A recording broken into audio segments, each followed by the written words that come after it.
Ok, je vous l'accorde, on est souvent un petit peu moins hypé par l'arrivage de nouvelles vis que par celui d'une nouvelle board toute fraîche. Et en termes de caractéristiques, c'est assez limité. En gros, je viens de vous expliquer que cette vidéo va être courte et chiante. Alors c'est avec joie que je vous dis salut mes petits bushings, j'espère que ça roule.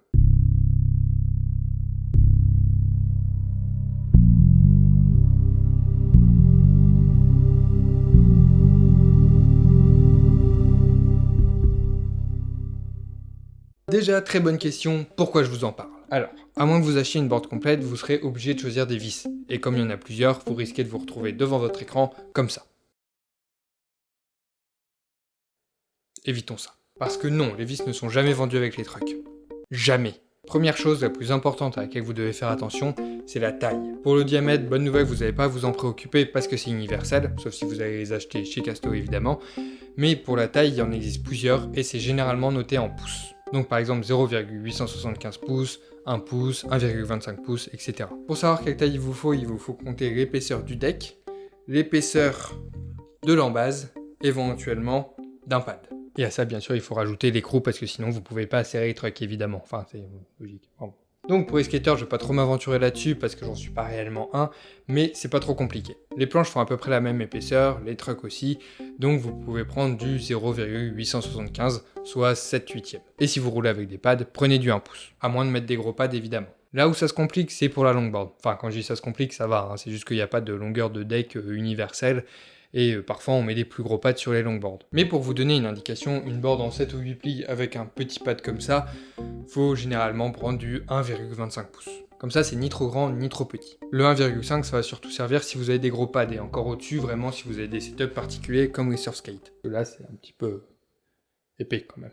Mais dans tous les cas, il vaut mieux avoir des vis trop grandes que trop petites, parce que trop petites, le problème, c'est que ça risque de se barrer pendant que vous roulez.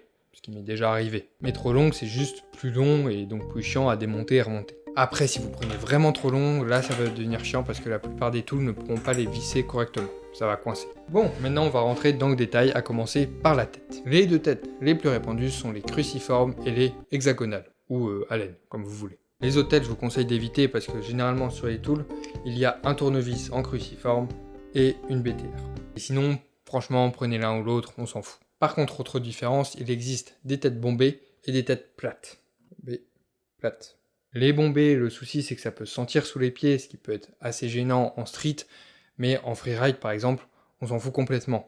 Et l'avantage c'est que ça préserve la board, parce que les têtes plates, en fait, elles vont rentrer dans le deck, elles vont un peu écarter le bois, ce qui peut éventuellement faire des micro-fissures. Donc ça, c'est à vous de voir, mais perso, pour vous dire, j'utilise les deux, et j'ai aucune board qui s'est pétée à ce niveau-là, hein. Dernier point, les écrous. Globalement, ils sont tous pareils, sauf un point qui mérite d'être souligné, c'est qu'il y en a certains qui ont une base plate, comme ici. C'est assez rare, mais ça a pour gros avantage de mieux préserver le bois sur les boards justement drop-through. Voilà, après il existe d'autres petites caractéristiques, mais c'est vraiment du détail pour le choix de vos vis, donc j'ai envie de rester simple. Bref, je vous mets dans la description des liens pour que vous en trouviez de toute taille. J'espère que ça vous aura été utile, auquel cas vous pouvez presser virtuellement le bouton j'aime de cette vidéo, vous abonner pour devenir des bushings de l'espace, et surtout, bon ride!